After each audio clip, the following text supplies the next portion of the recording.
Welcome back to Juvenile Justice Policy 303A. Today's learning objectives are to recognize the difference between delinquency profiles based on behavioral profiles and official statistics, to learn the impact of social and physical factors on delinquency, how social and physical factors intersect and relate to delinquency, to discuss the legal and behavioral definitions of delinquency, to understand and discuss the importance of defining and measuring delinquency, and to discuss official and unofficial sources of data on delinquency, abuse, and neglect. It is important to note that while data is useful in assessing the possibility of delinquency in a juvenile, it's not infallible. Studies have established that the number of youthful offenders who formally enter the juvenile justice system is small in comparison to the total number of offenses committed. Even those juveniles who formally enter the system are not always guaranteed to see it through to the end. Formal statistics typically tend to reflect only those juveniles who are completely processed through the system from beginning to end.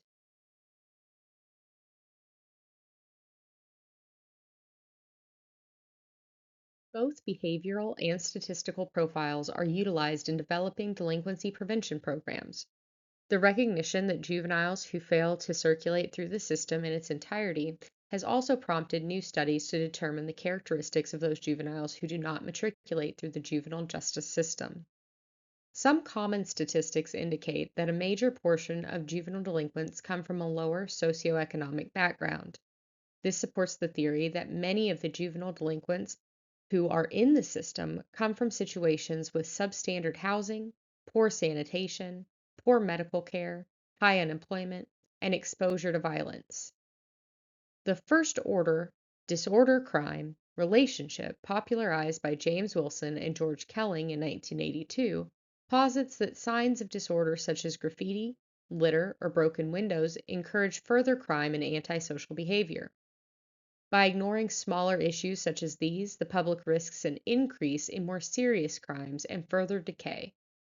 This theory resulted in the broken windows policing policy, which involved strict enforcement of minor offenses such as loitering, public drinking, and vandalism, with the belief that eliminating these lower level offenses would result in an overall decrease in more serious crimes.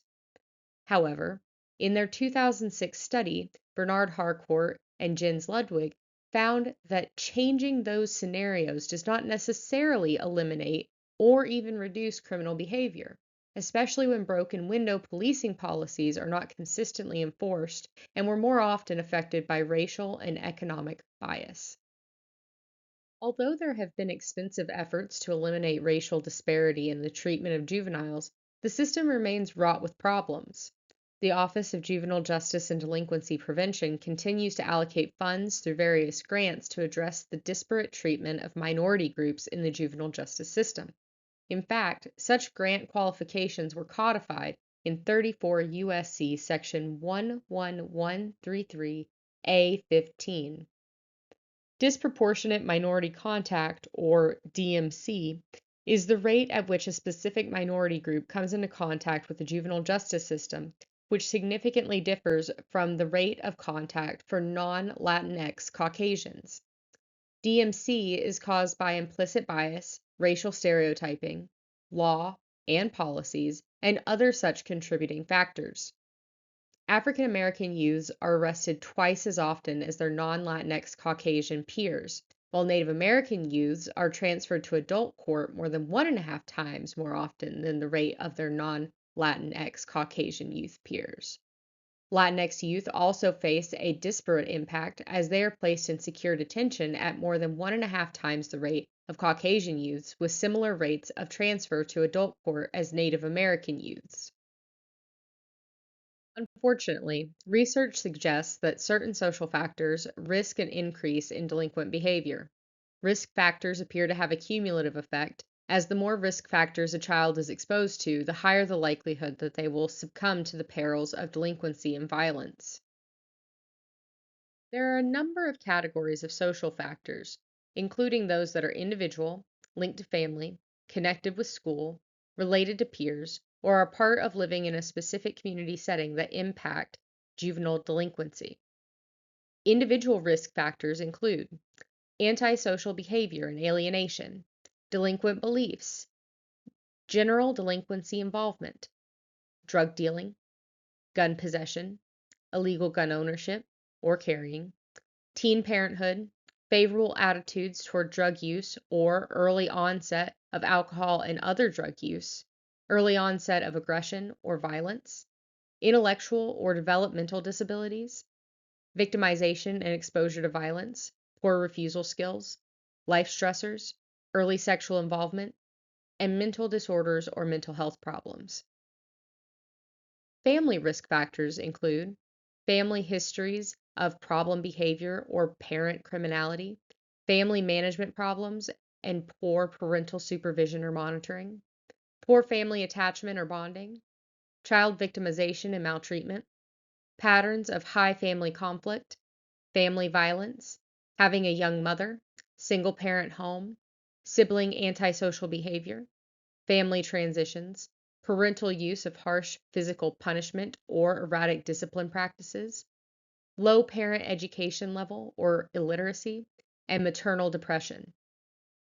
School risk factors include low academic achievement, negative attitudes towards school, low bonding, low school attachment, low commitment to school, truancy, frequent absences, suspension, dropping out of school, inadequate school climate, poorly organized and functioning school systems, negative labeling by teachers, identified as learning disabled, and frequent school transitions.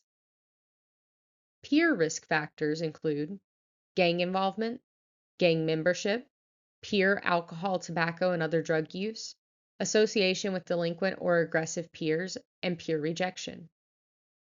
Community risk factors include availability or use of alcohol, tobacco, or other drugs in neighborhoods, availability of firearms, high crime neighborhoods, community instability, low community attachment, economic deprivation, poverty, a residence in a disadvantaged neighborhood, neighborhoods youths in trouble constantly, feeling unsafe in the neighborhood, social and physical disorders, or living in a disorganized neighborhood. Today, we are going to talk about one of the most important factors influencing delinquent behavior, the family. The family is where children first learn the beliefs, values, attitudes, and behaviors that shape their later lives. Essentially, the family is the first transmitter of culture and plays a major role in shaping personality. So it's no surprise that researchers spend a lot of time looking at family structure, functions, and processes when trying to understand juvenile delinquency. Research has consistently shown the crucial influence of parents in forming children's behavioral patterns. Going back over half a century, Glueck and Glueck in 1950 highlighted the connection between family and delinquency, a topic that remains central in research today. From a child's perspective, home and family are the primary sources of information about life. Researchers have studied the values, attitudes, and behaviors passed on through socialization and how these can sometimes predispose children to delinquency. For example, Warthen in 2012 found that both parent-child bonds and friendships affect delinquency, and these relationships vary by gender and stage of adolescence. Similarly, a study by Fagan and colleagues in 2011 with over 18,000 students showed that family factors like how parents treat their children and interact with them, significantly influence delinquent behavior and drug use across all grades and for both boys and girls. Family happiness also matters. Research consistently shows that juvenile delinquency is more common in homes marked by marital discord, lack of communication, unaffectionate parenting, high stress, and general parental disorganization. In such homes, parents may show little genuine concern or interest, and children may experience inconsistent guidance or discipline. These environments often result in poor self-images, personality issues, and conduct problems. In other words, troubled family circumstances like separation, divorce, illness, or death can deeply affect a child's behavior. It's important to note that family structure alone isn't the only factor. A one parent home isn't inherently a cause of delinquency. What seems to matter more is the quality of family relationships and the events leading to family disruption. For example, two parent homes with high conflict or tension may produce more delinquency than a stable single parent home. Studies have shown that children in single parent homes are at higher risk of delinquency, but it's often family processes like supervision, cohesion, and guidance that explain these differences rather than the number of parents actively in the home. To put it in perspective, in 2011, about 69% of children lived with two parents, 27% with one parent, and 4% with neither parent. Many of these households are economically challenged. Only 41% of children in single mother families had a parent working full time, year round, compared to 79% of white non Hispanic children living in two parent households. These economic and social conditions also play a role in delinquency risk. Another modern challenge is the rise of latchkey children, or, in other words, kids who return home from school to an empty house because their parents are working. Estimates suggest that 5 to 16 million children are left unsupervised after school. While most adapt, some may engage in illegal or risky behaviors simply because they lack supervision. We also need to be careful when interpreting official statistics. Juveniles from single parent homes may be more likely to come into contact with police or the juvenile justice system, which can make single parent families appear to be a bigger factor in delinquency than they actually are. Studies have shown that juveniles are more likely to be released or receive leniency if they come from families that are easy to contact and willing to cooperate with authorities. The key takeaway here is that delinquency isn't determined solely by family structure. Many children from single parent homes never engage in delinquent behavior, while some children from intact families do. What matters most is the quality of family relationships, supervision, and support, as well as the broader social and economic environment in which the child grows up. Schools are often one of the most important institutions in a young person's life. They don't just teach math or reading, they influence social development, personal identity, values, and even mental health. In many ways, schools have taken on roles once handled by families, everything from moral guidance to recreation to basic well being. And because education is viewed as a primary pathway to success, students feel enormous pressure to meet academic and behavioral expectations. But not all students enter school on equal footing. Research shows that children from middle class families tend to arrive already equipped with the social skills and values that schools reward, things like politeness, competitiveness, and delayed gratification. They're also more likely to receive positive expectations from teachers. By contrast, students from poorer families or from minority backgrounds often face lower expectations from the start. Teachers may unconsciously judge students based on appearance, race, socioeconomic status, gender, or even the reputation of their older siblings. These early expectations matter. Once a child is labeled a slow learner, a low achiever, or learning disabled, a chain reaction can occur. The student may lose confidence. Peers may treat them differently. Teachers may provide fewer opportunities for success. And over time, school becomes a frustrating, alienating environment. And that alienation can contribute to delinquency. Dropping out, suspension, and expulsion are all strongly linked to later delinquent behavior. Studies show that negative school experiences increase the risk of juvenile detention, especially for African American males. But this isn't only a lower class issue. Middle class youth who drop out also show higher rates of delinquency, possibly because their actions represent a greater break from expected norms. Another important factor is disability. Youth with learning or behavioral disorders are significantly overrepresented in juvenile correctional facilities. Disabilities don't cause delinquency, but the combination of school failure, poor social skills, and lack of support can create pathways into the justice system. And when these youth encounter law enforcement, their impairments, like difficulty processing questions or controlling impulses, can easily be misunderstood as guilt or defiance.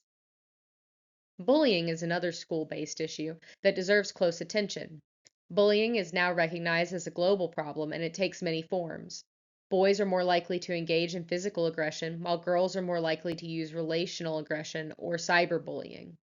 Both forms can have devastating effects. Some bullying victims experience severe anxiety, depression, and in tragic cases, suicidal behavior. Parents trying to protect their children from bullying often face an uphill battle.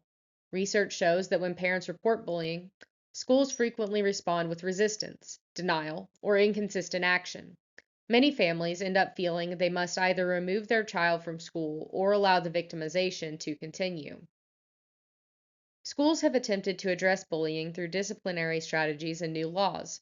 More than 45 states have enacted anti bullying legislation, and interventions like parent teacher conferences and loss of privileges seem modestly effective. Some states, like Georgia, have gone further by mandating character education programs designed to teach values such as respect, cooperation, self control, and kindness. The hope is that by shaping school culture, these programs can reduce bullying and create safer environments. Overall, education plays a powerful dual role. It can be a protective factor, giving youth structure, opportunity, connection, and hope. But when school is experienced as a place of failure, exclusion, or victimization, it can also become a risk factor for delinquency. Understanding this dynamic helps educators, parents, and policymakers design interventions that keep young people connected, supported, and on track. Social class is often discussed in terms of income, education, occupation, and neighborhood conditions. But in practice, it's really about access to resources, opportunities, and stability. And when those things are limited, the risk of delinquent behavior tends to increase. For decades, researchers have debated whether lower class youth actually commit more delinquency or whether they're simply more likely to be arrested and processed by the juvenile justice system. The truth is, both forces are at play. On one hand, many studies suggest that youth from lower income backgrounds face more of the conditions that can foster delinquency. These conditions include higher levels of neighborhood crime, weaker social institutions, limited recreational opportunities, and schools that are often under resourced. Families living in poverty may also face more stress, instability, and conflict, all of which can affect a young person's behavior. But there's another side to the story. Some researchers argue that social class differences in official delinquency, meaning arrest, charges, and court involvement, may not reflect actual differences in behavior. Instead, they may reflect differences in surveillance and system response. For example, lower class neighborhoods often have heavier police presence, meaning young people in those areas are more likely to be stopped, questioned, or arrested. Schools in low income communities also tend to rely more on suspensions or referrals to law enforcement instead of in school interventions. So, one of the big questions is whether lower class youth truly offend more or whether they're simply more visible to the system. Self report studies, where youth privately report their own behavior, show that when it comes to minor offenses, delinquency is spread fairly evenly across social classes. However, serious, chronic, and violent delinquency does appear more concentrated in economically disadvantaged communities. Why might that be? Social disorganization theory helps to explain it. Neighborhoods with high poverty, high mobility, and weak social networks often struggle to maintain informal social control. In these environments, young people may be exposed to more delinquent peers, fewer positive role models, and limited pro social activities. Structural strain also plays a role.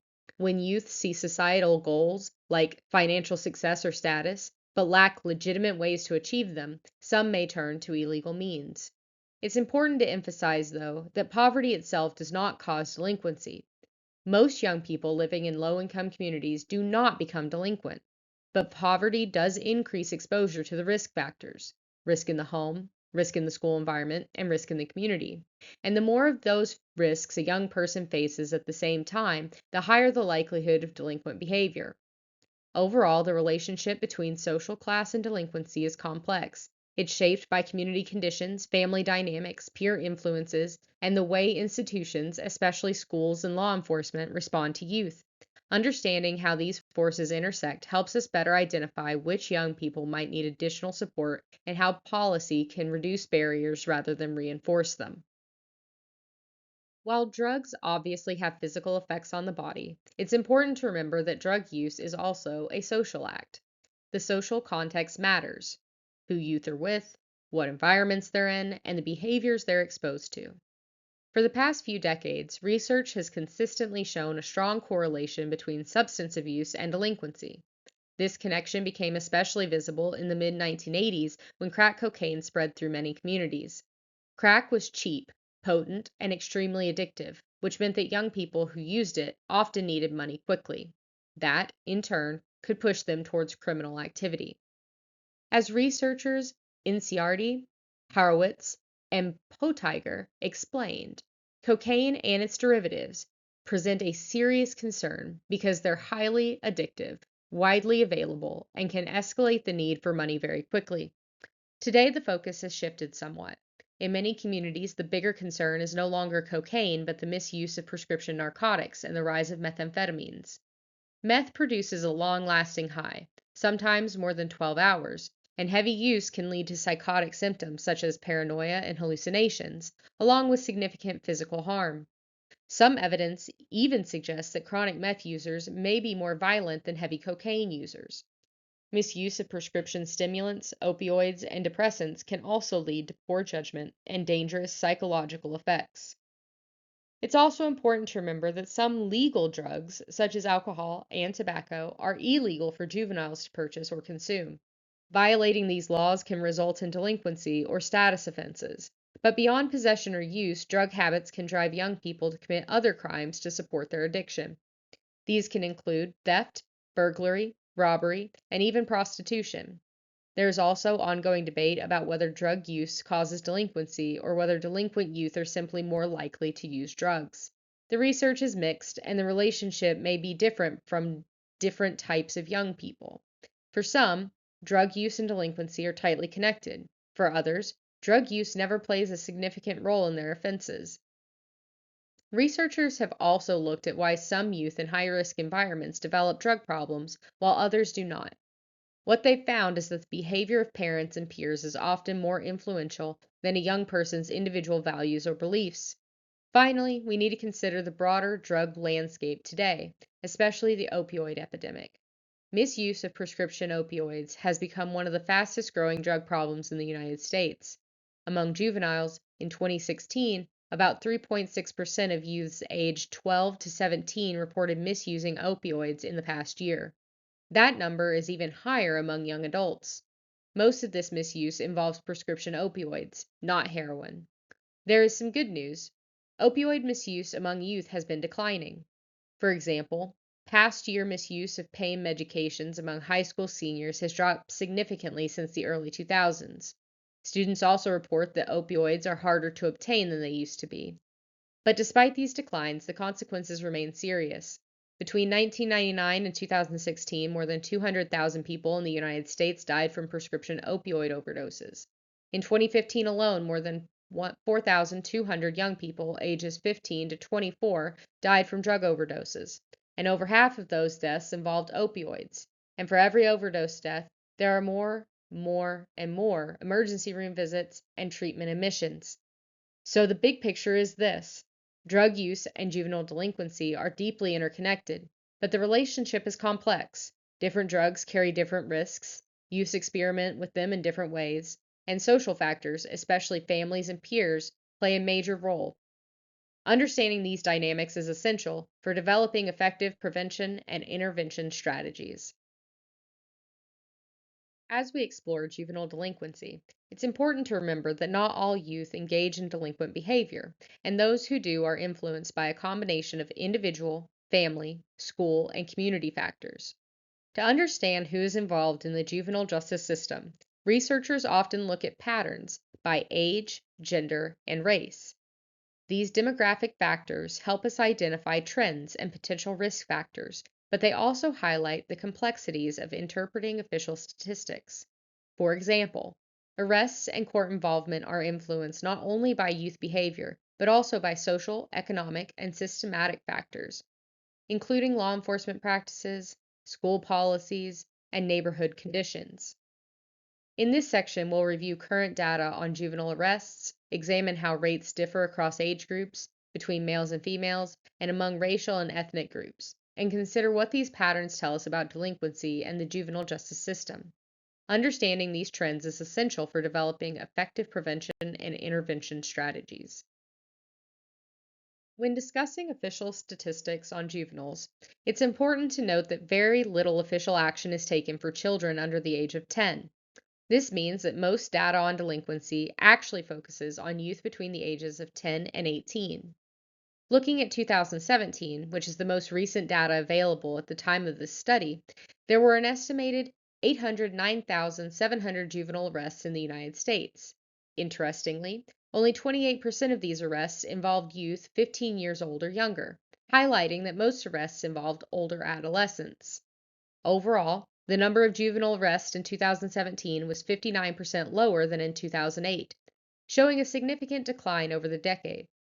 This trend has continued, with arrests falling steadily over the past 10 years.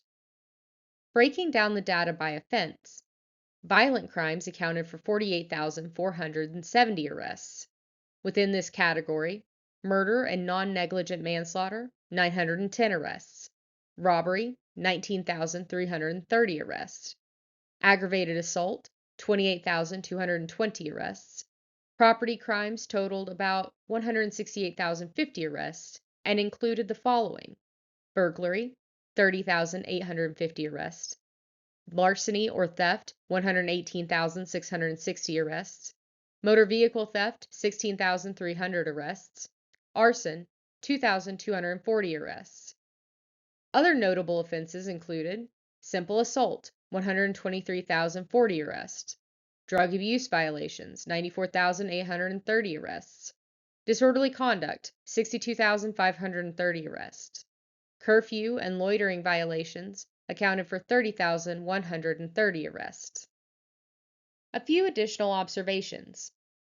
Arrests for violent crimes, like aggravated assault, have declined slightly between 2013 and 2017, while robbery and murder arrests increased modestly.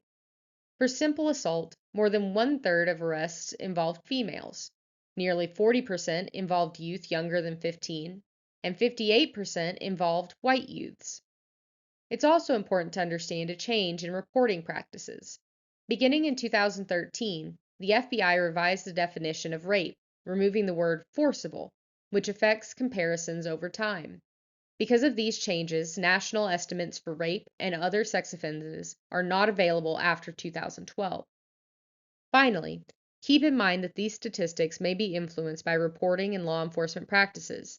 Certain youth, such as those from visible or less connected families, may be more likely to appear in official arrest records, which can affect our interpretation of who is involved in delinquency. In summary, juvenile arrests in the United States have declined dramatically over the past decade, with the majority involving older adolescents, and with patterns varying by type of offense, age, gender, and race. Historically, juvenile males have been arrested at rates 3 to 4 times higher than females. However, between 2011 and 2017, this ratio shifted, and by 2017, females accounted for roughly 29% of all juvenile arrests, while males made up 71%. While males still dominate overall arrest statistics, females are disproportionately represented in certain offense categories. Larceny theft, 37% female; liquor law violations, 41% female; simple assault, 37% female; disorderly conduct, 36% female. Females accounted for 20% of all juvenile crime arrests and 26% of aggravated assault arrests in 2017.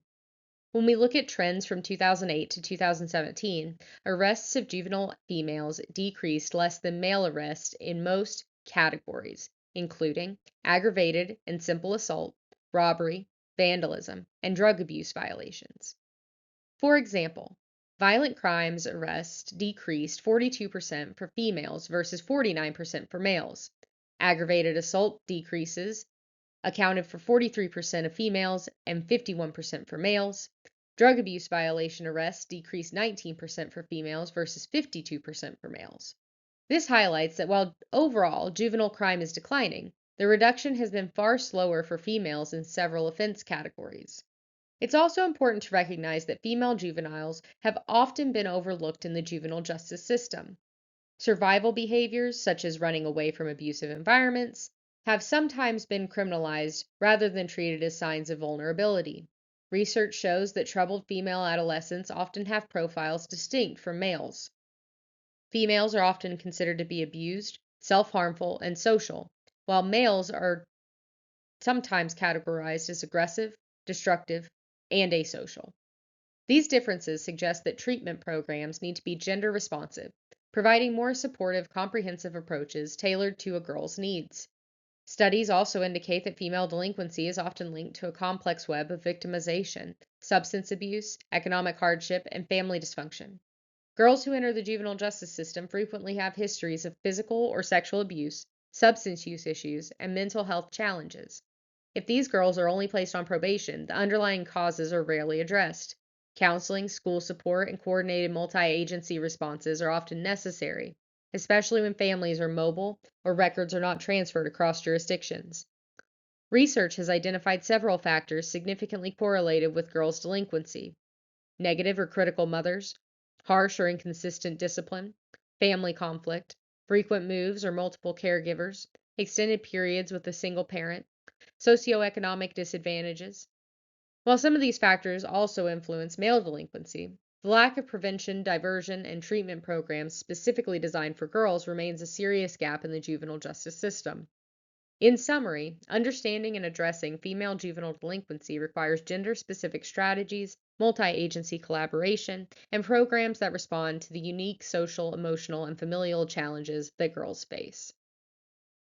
The Disproportionate Minority Contact, or DMC, mandate was added to the Juvenile Justice and Delinquency Prevention Act in 1988. Its goal was to ensure that minority youths were treated equally within the juvenile justice system. States are required to assess the extent of DMC and develop strategies to address it. Some experts argue that DMC reflects racial bias within the system. According to the Federal Advisory Committee on Juvenile Justice in 2010, these disparities often start long before a youth enters the justice system.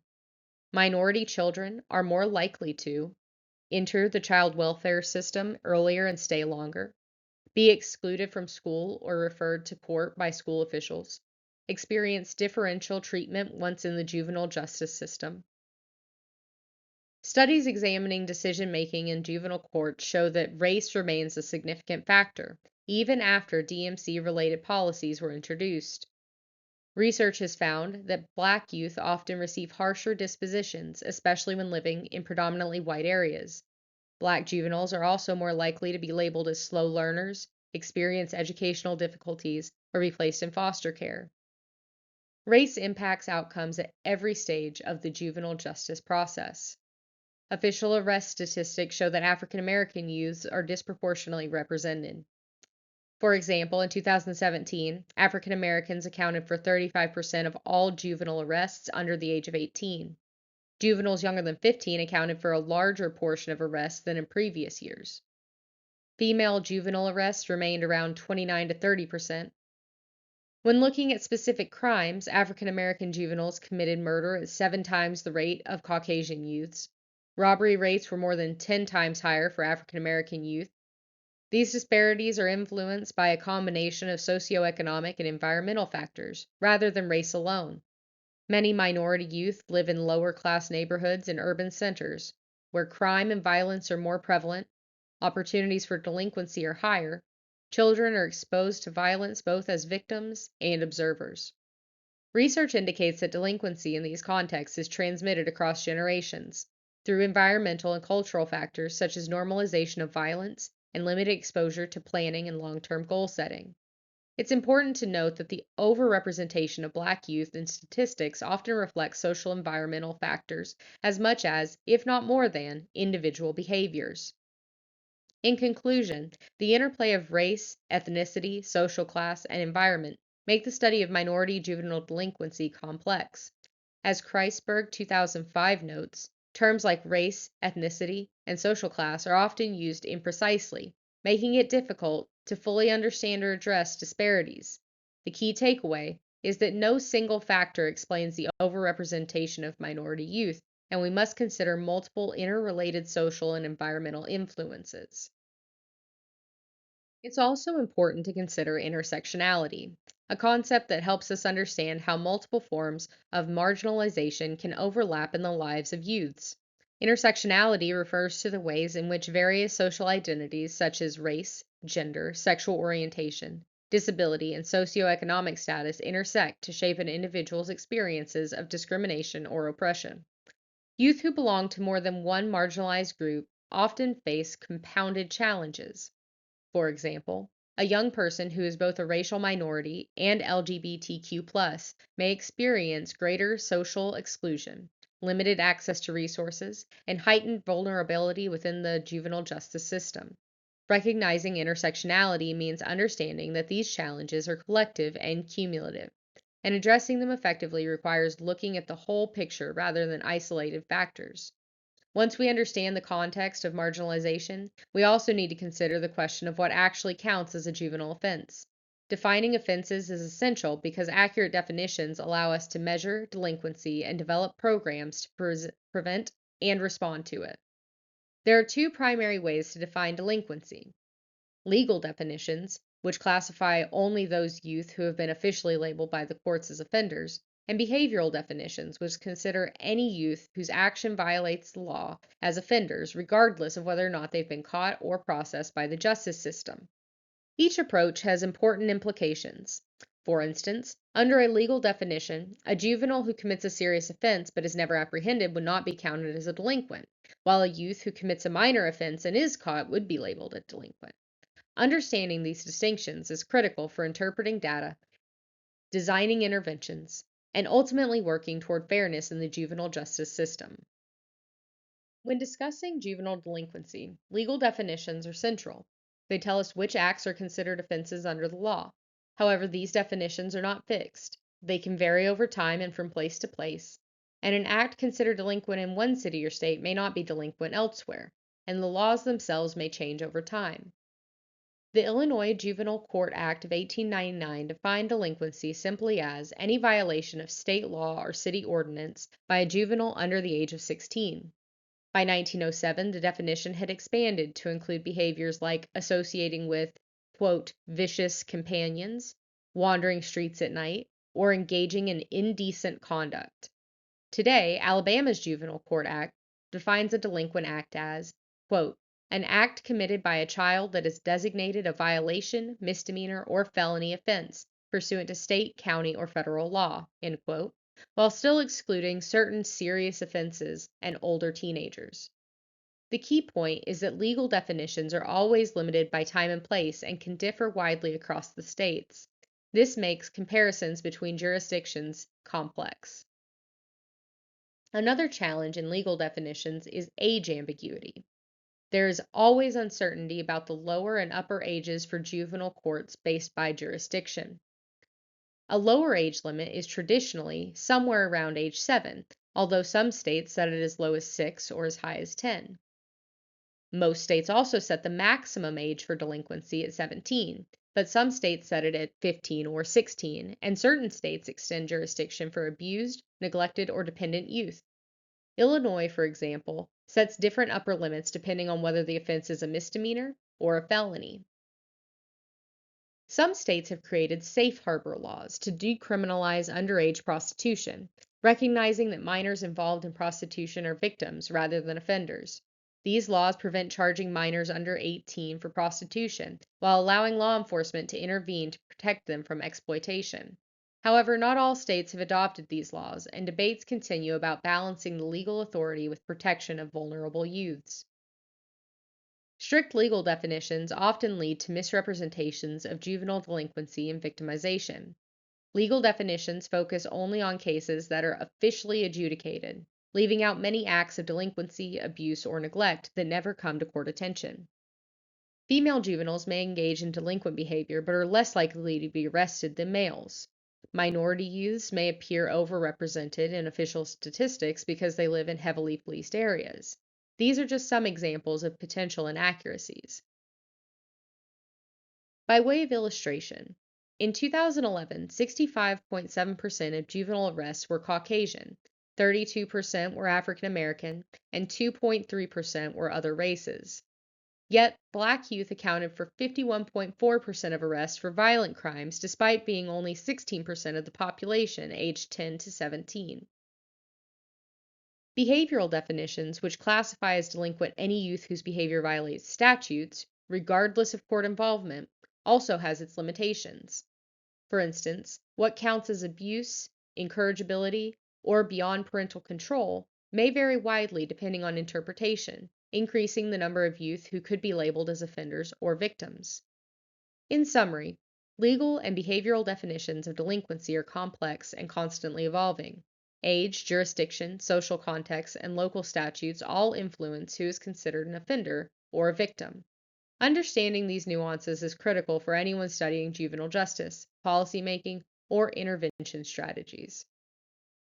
While legal definitions focus on juveniles officially labeled as offenders or victims by the court system, behavioral definitions take a broader view.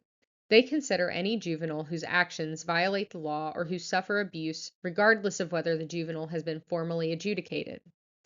For example, a youth who shoplifts but is not caught is still considered a delinquent under a behavioral definition, but would not be classified a delinquent under a legal definition. Similarly, a child who is abused but never officially reported is still considered a victim under a behavioral approach.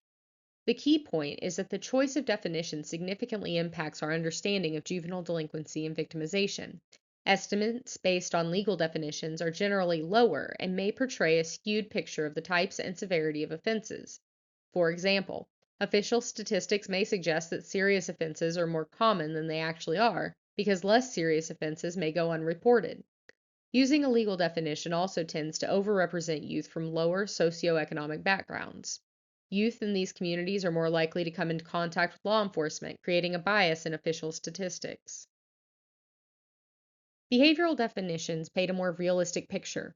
They capture both reported and unreported delinquency or abuse, providing a more accurate view of the problem.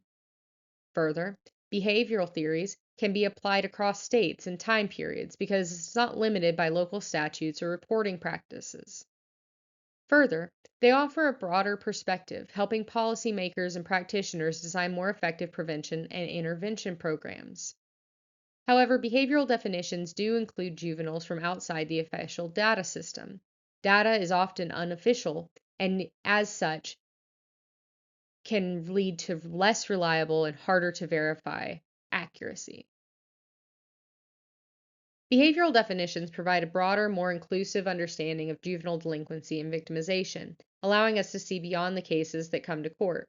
This perspective is crucial for developing effective interventions and for understanding the true scope of juvenile justice issues. Official statistics provide one of the primary ways we measure juvenile delinquency and victimization. This data helps policymakers, practitioners, and researchers understand trends, allocate resources, and develop interventions.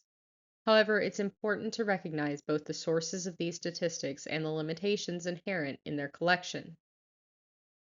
Despite increases in the juvenile population over the past decade, juvenile crime and violence has generally declined. For example, arrests for juvenile offenses decreased by 9.4% from approximately 8.73 million in 2014 to 8.25 million in 2015. Residential placement for offenders has also dropped by nearly 44% over the last 10 years. However, these declines have not affected all racial and ethnic groups equally. In 2013, 40% of youth in residential placement were Black, 32% were white, and 23% were Hispanic. A decade earlier, the distribution was 38% Black, 39% white, and 19% Hispanic. Sources of official data include the Uniform Crime Reports, published annually by the FBI since 1964. These reports document the arrest of juveniles and police dispositions. It provides urban, suburban, and rural arrest rates. Another source is the National Incident-Based Reporting System, which was developed to improve upon the UCR data collected by the FBI. It collects all information on all offenses known to police, not just those cleared by arrest. It also includes data on new crime categories such as terrorism, hate crimes, and juvenile gang offenses. Other key sources include the National Center for Juvenile Justice, which collects and publishes information on cases processed by juvenile courts nationwide, the Office of Juvenile Justice and Delinquency Prevention, which maintains and publishes juvenile justice statistics. However, there are problems with the official statistics. First, they are an incomplete capture of juvenile behavior. Many police encounters do not result in an arrest. For example, only about 15% of police juvenile encounters result in arrests, leaving 85% unrecorded in official statistics. Less serious offenses, which are common among juveniles, may be underrepresented. There are also errors in reporting. UCR data relies on law enforcement agencies to accurately report information. Mistakes in categorization or calculation can propagate into national statistics. There are also time lags. Data from the NCJJ and OJJDP often lag 2 to 4 years behind the current time period, making it less useful for immediate policy decisions. Further, there is underreporting of victimization. Many crimes, especially violent crimes against juveniles, go unreported. From 2006 to 2010, roughly 52% of violent crime victimizations were not reported to police. Finally, there's disproportionate representation of certain groups. Youth in high crime urban areas are more likely to encounter law enforcement, which leads to overrepresentation of minority and lower class youth in official statistics. But why does this matter? Official statistics provide valuable insights but must be interpreted carefully. They often reflect only a fraction of actual juvenile behavior, both delinquency and victimization. Understanding the limitations and potential biases in these data sets is critical for developing policies and interventions that truly address the needs of juveniles rather than just the data captured by the juvenile system. Child abuse and neglect, according to the Child Abuse Prevention and Treatment Act, includes any recent act or failure to act by a parent or caretaker that results in serious physical or emotional harm, sexual abuse, or exploitation, or presents an imminent risk of serious harm to a child. Official statistics on abuse and neglect are collected by multiple sources, including the Uniform Crime Reports, the National Center on Child Abuse and Neglect, the National Children's Advocacy Center, the National Resource Center on Child Sexual Abuse, the Office of Juvenile Justice and Delinquency Prevention, and state child welfare agencies. In 2014, social service agencies received approximately 3.6 million referrals involving 6.6 million children, with 2.2 million investigations substantiating abuse or neglect. The majority of cases, however, are likely unreported, as most maltreatment occurs in the private settings and often is perpetrated by parents. The National Crime Victimization Survey, conducted by the U.S. Department of Justice and the U.S. Bureau of the Census, collects data from the victim's perspective. Since 1973, the NCVES has surveyed approximately 100,000 people twice yearly to assess the frequency, characteristics, and consequences of criminal victimization, including crimes not reported to the police. Data from 2006 indicates that 43% of robberies, 41% of aggravated assaults, 50% of burglaries, and 59% of sex offenses were not reported to law enforcement. Reasons for not reporting crimes include treating incidents as private matters, lack of belief in police investigations, fear of reprisal, inconvenience, or lack of proof. Specifically, regarding child abuse, non-reporting may also result from lack of knowledge of reporting laws, fear of making the situation worse, concern about relationships with the child or family, or belief that someone else will report the incident. Official statistics are subject to multiple sources of error. At each level of the juvenile justice system, offenses known to police, offenses cleared by arrest, offenses leading to prosecution, offenses adjudicated, and offenses leading to incarceration, information can never be complete. Lower income youth are often overrepresented, while middle and upper class youth may avoid formal labeling. Agencies may also collect and present data for administrative or funding purposes, which can influence how statistics are reported. To account for unreported behavior, researchers rely on self report studies. These studies ask juveniles to report their own delinquent acts. Findings consistently indicate that non-institutionalized juveniles commit delinquent acts at rates similar to institutionalized juveniles, and that delinquency occurs across all social classes. Self-report studies have limitations, including underreporting and overreporting due to recall errors or intentional deception. Some studies incorporate validation measures such as follow-up interviews or polygraphs to improve accuracy. Despite limitations, self-report surveys are generally the most comprehensive source of data on juvenile delinquency because they capture behavior not included in official statistics.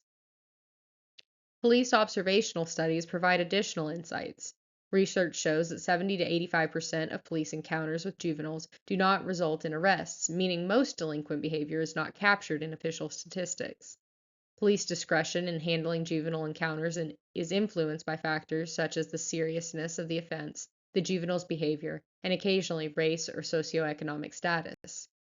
Overall, official statistics underestimate the prevalence of juvenile delinquency and child abuse. Victim surveys, self-reports, and observational studies reveal the hidden nature of most offenses. Using multiple data sources allows for a more accurate understanding of the scope and nature of juvenile delinquency and abuse. In conclusion, official profiles of juvenile offenders only reflect those who have been apprehended and processed, providing a limited view of delinquency. Many juvenile acts go undetected, and the official statistics capture just the tip of the iceberg. Self-report studies, victim surveys, and police observational research reveal a broader picture of hidden delinquency, abuse, and neglect, though each method has limitations. Family structure alone does not determine delinquency. The quality of life within the home, consistency of discipline, communication, and level of attention plays a critical role. For some children, removal from an unsuitable family environment may be necessary. The traditional, quote, ideal two-parent family is no longer typical, and many one-parent or blended families provide stable, supportive environments that protect and nurture children. While research has focused on the lower class delinquency, similar behaviors occur in middle and upper class families, though the forms and motivations may differ. African American juveniles are disproportionately represented in official statistics, largely due to social and environmental factors rather than genetics. Addressing these disparities requires focused resources and interventions in affected communities. Efforts to improve family life, education, and equity across social classes, race, and gender can reduce delinquency. Definitions of delinquency also shape understanding. Legal definitions capture only those labeled by the system, while behavioral definitions reveal the broader scope of juvenile offending and abuse. Many adolescents engage in acts that are illegal solely because of age or are minor, one-time offenses, and these behaviors are often part of normal adolescent development. In conclusion, the vast majority of delinquency and abuse is never officially recorded. Many juveniles labeled as delinquent or abused are otherwise similar to their peers. A comprehensive approach combining multiple data sources and considering social, environmental, and developmental factors is essential to accurately assess and address juvenile delinquency and victimization. I'll see you in Chapter 3.